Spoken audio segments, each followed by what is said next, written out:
Hey there. So this is Bethy Bright and Dark, the movie, Volume 2.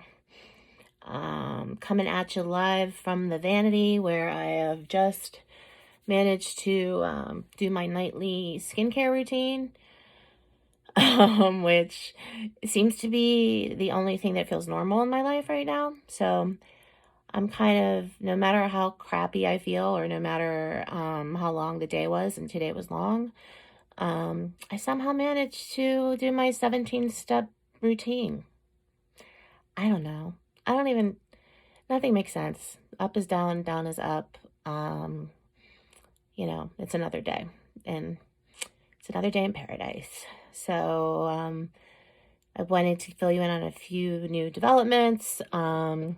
I've had a visit from the OT today, and it was kind of a relief because I was concerned that she was going to come in my house and tell me that I have to do everything differently and move things and not keep things the way they are and change everything in my life. And I just was going to be very emotional about that.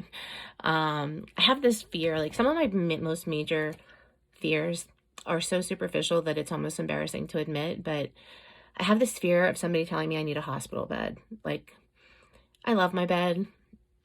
I don't want a hospital bed in my room. I want my bed in my room.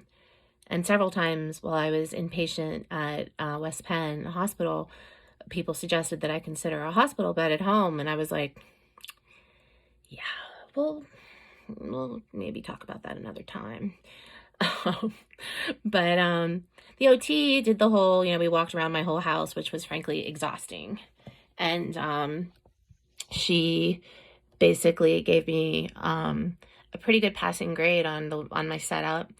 We're gonna move some stuff around in the house furniture-wise so that I can do more exercises and have sort of a walking path open in my house so that I can move around a little bit better, because you guys know my house is kind of cluttery and sort of full of all kinds of stuff. So we're gonna move some stuff around to make moving around a little easier. And then we're starting to talk about what our schedules are going to be like. So all of a sudden my weeks are like crazy busy. I have 2 visits a week with a visiting nurse, 2 visits a week with an occupational therapist.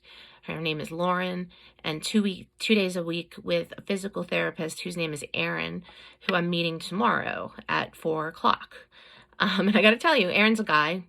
All the PTs that I've worked with so far have been women, and for some reason, they're always very tiny little women. And I always wonder to myself when I see them, I think like, if I were to fall or like if I were going down, I'm taking that little girl down with me. Like, there's no way that little skinny thing is going to help me get up. We're going to need maybe some muscle. So it's probably ridiculous, but I have this like intense hope that maybe Aaron is like kind of a burly guy, or maybe he's like muscular, or maybe I'll feel more like, if I were to go down, he'd be able to help me up, and I wouldn't have to be afraid of crushing a tiny little physical therapist. That would be nice, right? I mean, killing a physical therapist is not on my list of things I've been dying to do, pun fully intended. So anyway, I meet Aaron tomorrow, and I have my nurse visit right before that, and it's just, it's a lot. And I'm getting more comfortable with being at home. I'm starting to feel that I'm noticing a little bit of positive change every day, although it's not been that many days yet, but I'm seeing a little bit of positive change. It's just that I'm it's such a long road, you guys. And I know you get it because you're all on it. I mean, most of you are on it in some way or shape or form. You've been on it for a lot longer than I have. You've been, playing this game and doing the thing and dealing with the changes. And a month in the hospital is probably like no big whip to a lot of you. I just feel like it all happens at such a like it's contradictory, because on the one hand, the decline happens so fast that it leaves you feeling like your head is literally spinning, but the recovery goes so slow that you literally wonder, like, how is it even possible that I could live long enough that I could feel better? I actually had that thought today. Like, how long is it going to be before I actually can say, you know, I'm feeling pretty good today? Haven't had that in a while, and at the rate that I'm improving, it's going to be a while. So we'll see what Aaron has to say tomorrow. I did a lot of walking around the house today, so I'm exhausted.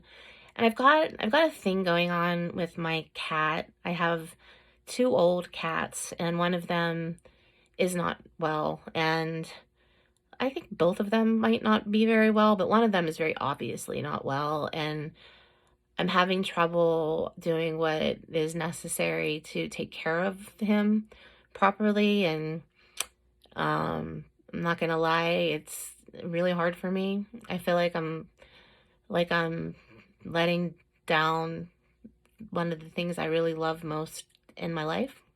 I know a lot of people would be like, "Huh, Beth, it's just a cat. Get over it. You're dealing with big life things, and there's big life pandemic things going on, and why be so sad about a sick cat?" But I want to be able to take better care of him than I can, and I can't. And it makes me sad. It makes me really, really sad. And I do a lot of crying, and I don't know if I'm crying for me or if I'm crying for him, or I don't know if I'm wasting the time that he has left alive just crying over him. I don't know. But he's really skinny, and trying to fatten him up has been a real challenge. And I'm not in any shape to be getting him to the vet, so that requires assistance from a lot of different people. I realize my pajamas are absolutely covered in cat hair right now as I'm looking at this video, as I'm filming it. Owen is a little white fluffy cat. He weighs less than 5 pounds now, and I just don't want to lose him. And I know it's coming, and it's really eating me up inside, and it's making me feel like if I were better, if I were well, I would be better able to handle it. I'm going to get emotional, so I'm going to stop talking about that. But that's been weighing on me since I've been home, knowing that, I have to figure something out. I have to figure out how to take care of him. I have to figure out how to get him to the vet in the middle of a pandemic when nobody's allowed to leave their house. I have to figure out how to give him medicine when I can't stand up without holding on to something. It's a lot. And sure, like many of us, I'm sure a lot of people have bigger things to worry about than their cats. It might be their kids, for Christ's sake. I mean, I'm talking about a cat, but it's making all of this so much harder that I don't know. It's funny. I was thinking today that I almost felt like I had like a hot minute today where I felt like I actually missed being in the hospital, because even though it sucked and it was strange and it wasn't, wasn't where I wanted to be, it got to feel normal after a while. It got to feel like, not like home, but it got to feel like I belonged there, which is unsettling. Being in the hospital for a month is unsettling. And I found myself like missing the people that I dealt with at the hospital, some of the really good ones. I found myself wishing for just something easier than what I'm trying to do at home here. Yeah, excuse the lack of manicure or anything else. Like, this is what it is. My face looks so shiny because I just put a bunch of skincare on it. So, you know how, a lot of people, when you have something in your life that you can't control, you put all of your energy into something that gives you a sense of control. Well, for me, all of that energy goes into skincare because I don't wear makeup anymore, and because I barely leave the house, and because I need something to obsess over. I obsess over my skin, and I use 1,000 different products, and it gives me joy. And even in my worst, I packed a skincare bag for the hospital that was the nurses. At one point I did a skincare clinic for the nurses and the nurses aides, and it was hysterical, but it was so much fun, and it was just fun. So like makes me feel like a human. I used to be like a full face makeup every day kind of girl, and I'm a never wear makeup ever now kind of girl, and I'm also very fucking old. So I don't know. It gives me something to focus on. That's what is, hanging on to shreds of control where they appear to be. I know damn well that I can't control aging. I know that I'm 53 years old and that my skin is not what it used to be, but it just helps me take my mind off things to have some kind of a ritual every day that I do twice a day. So that's what I do. And kind of a strange, shallow, expensive hobby, which basically falls right in line with what my MO usually is: strange, shallow, and expensive. Anyway, I think you guys probably all know that by now, but I wanted to just let you know that, there's stuff happening here. I'm really anxious to meet Erin, the PT, tomorrow to see how that's going to go. My mom has been here helping me daily, basically make sure that I'm fed and that I get my water bottle refilled and that she does everything for me because, looks are deceiving. I can do very little for myself right now. I can wash my face and do my skincare. I can get myself into bed and out of bed.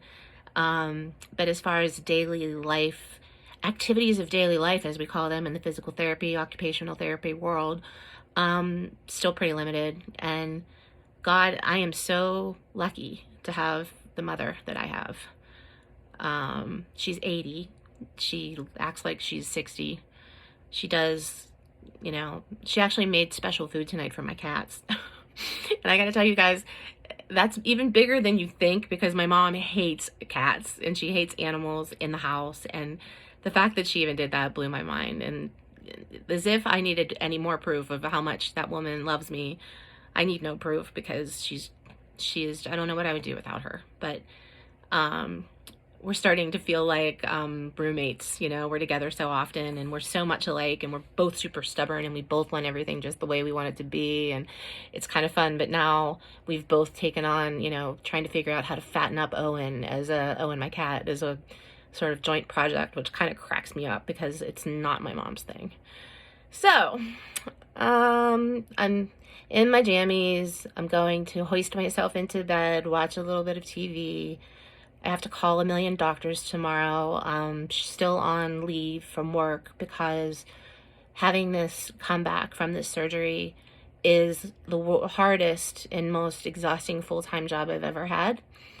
I'm just like, there's nothing left right now. It's only 8:20, and I'm done. I'm spent. I am kaput. So I'm gonna, like I said, hoist myself into my bed, my non-hospital bed that was blessed as okay by my OT today. Thank the universe. No hospital bed in my future yet. And I just wanted to give you guys that update. I don't know if I'm going to continue doing this video thing. It's a lot easier for me right now because of the tendonitis, which is, it won't let up, and any kind of typing or having my hands on a keyboard literally sends like spasms of pain through my right arm. So not writing is absolutely killing me. So I guess I'm doing this video thing just to get some of the thoughts out of my head that I would be putting on pages for you to read.